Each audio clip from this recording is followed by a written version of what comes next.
Ladies and gentlemen, boils and ghouls, have you ever wanted to know how to paint a sideshow banner like you see at the circus, but can't quite put your finger on how?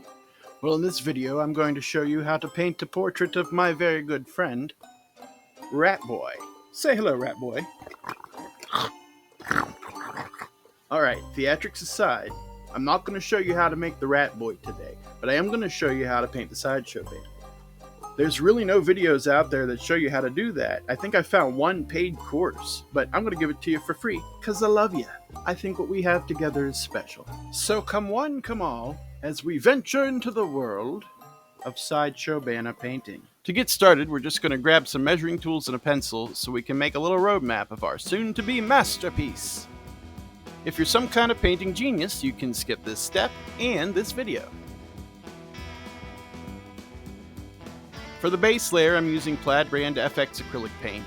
It's really flexible, so it'll hold up better when we eventually slice this bad boy off the frame to make it a proper sideshow banner. For the rest, I'm using regular old acrylic paint.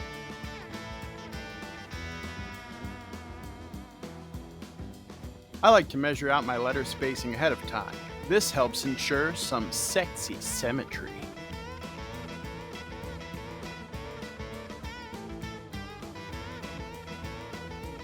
Sideshow banners blended advertising and art with the strange and unusual, intriguing you, scaring you, and sometimes outright lying to you.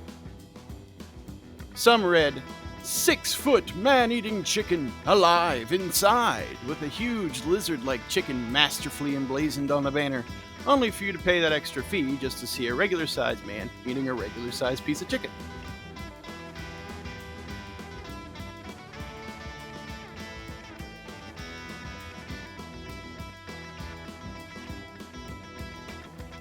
Next, we're going to add a couple drops of white paint into our yellow and use that to create kind of a spotlight effect in the center of our painting.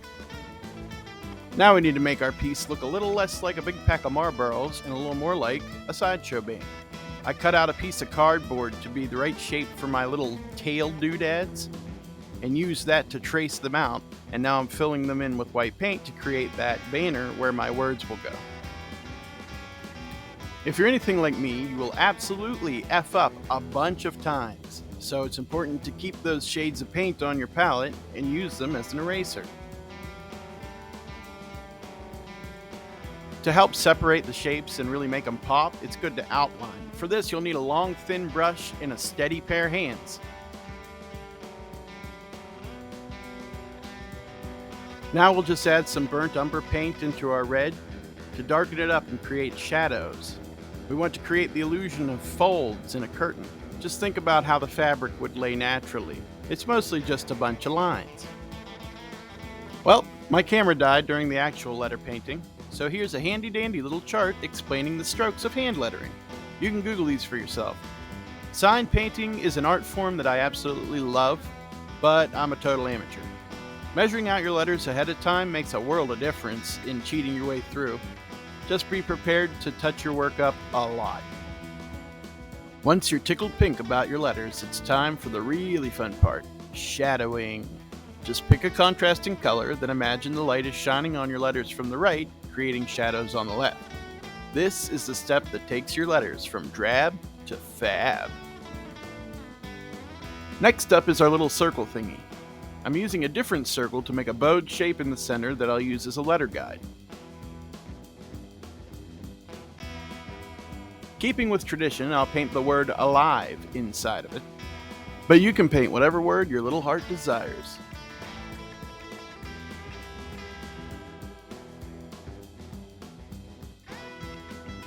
You may find it necessary to touch up your letters. Just remember to take your time and don't be afraid to mess up. The important thing is to keep at it. Once you're happy with it, repeat the same shadowing process from before. Now for the scary part, adding in the creature. It can be difficult to cover these dark colors if you mess up, so take some time to think about how your subject will be positioned in your painting. I'm adding a happy little brown body blob. I like to start with a really dark color and build it up to add depth. Just have fun with it. My creature will have terrible posture, so I've added the head below the body line. Again, don't be afraid to mess this up. It took me some time to come up with a head shape I liked. Also, be sure to use references and tackle each shape of your subject individually. I find that really helps. First, I tried this Mr. Burns kind of head shape, but it won't hang around for long. Whatever skin color you're using, set some aside and darken it a little. Use that to start to map out your features. It makes it easier to paint over and restart if you find yourself unhappy with what you tried before. I popped on some white for his chompers and added some skin tone for his bodacious bod. I also used my yellow to cover some mistakes. I'll blend that back in later. You can see how the mapping method allows you a lot of freedom in playing around with the shapes. I try something, I don't like it, so I erase it and try again. Ultimately, I ended up changing the whole head. I really wanted to capture that rodent-like look and make him a really spoopy boy.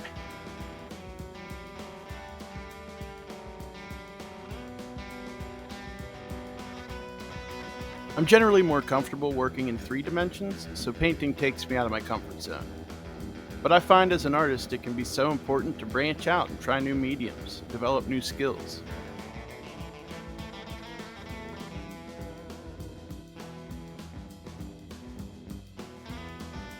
So I went ahead and changed that head shape, and I also did the teeth and all that awesome footage I thought I was recording. I'm totally fine with it. It doesn't bother me an ounce. Anyway, now it's time to really start locking down those features. It's a good way to map them out and has the added benefit of making some nice shadowing to build off of.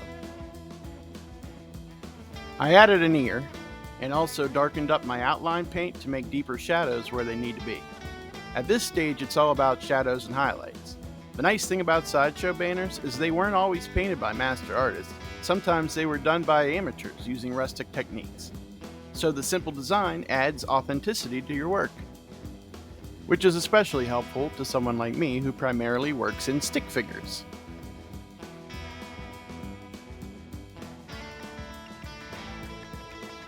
You can also outline some of your shapes to define them and make them pop a little more.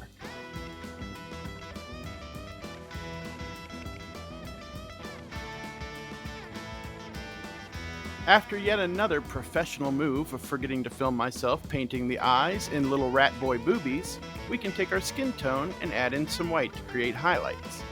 Think about where the deepest and highest parts of your subject would be. Features that stick out, like the nose, cheeks, and forehead, are great spots to add some highlight and can do a lot of work towards making it look like you knew exactly what you were doing. Now I'm going to use a fan brush to begin furring up my little fuzzball. I started out with light gray, then realized it would be better to go with dark colors and work my way up to the lighter ones to add some depth. The fan brush is a great way to add a lot of individual little hairs without doing a lot of extra work.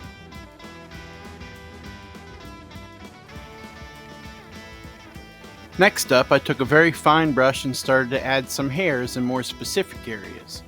Then I went back in with the fan brush, using black to define the arms from the body.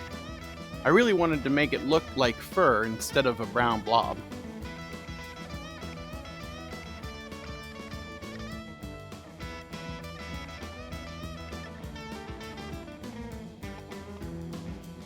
Now it's time for the light gray.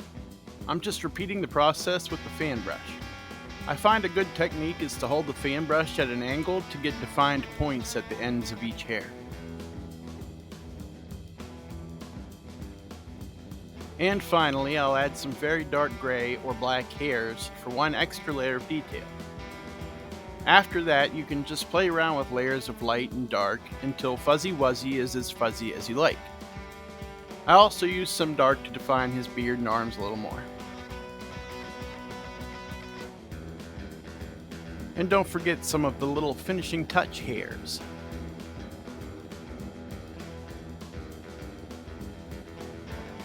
I then decided I wanted my rat boy letters to pop a little more, so I'm going to outline the red parts in black.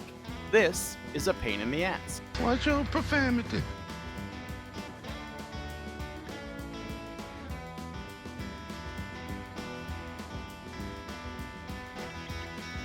Now it's time for one of my favorite activities. It's a very delicate procedure that I like to call scunging it up. First, I'll take a spray bottle of thinned down brown alcohol ink, spray it on and let it dry. Then I take an airbrush with a mixture of water and water-soluble brown oil paint and give it a good grimy layer of filth. If you don't have an airbrush, you can achieve the same effect with another spray bottle. My goal is to make it look like it's been hanging around a circus for 100 years. After the oil mixture dries, you can blot off the excess. Be sure not to wipe, or it could smear. Oh yeah, that's good grime. Now I'm just griming up the edges and it's all set to be cut from the frame. I then added grommets to the corners. I didn't forget to film this, you forgot to remind me, so it's actually kinda your fault, but I forgive you. I like to spice up my work with a little backstory, so submitted for the approval of the Midnight Society, The Tale of Rat Boy. Templeton the Rat Boy was found by circus workers at the Vermelli Brothers Circus in July of 1923. He had been abandoned in the menagerie and was quickly taken in by the circus to work the sideshow. He was very small, covered in hair, with yellow eyes, large teeth, and a tail. He was feral and vicious, seeming to only find joy in bringing others pain. He would express this with a horrible, raspy giggle after biting or scratching his handler. One night, he escaped his enclosure, killing a circus worker by crawling down his throat as the man slept and attacking him from within.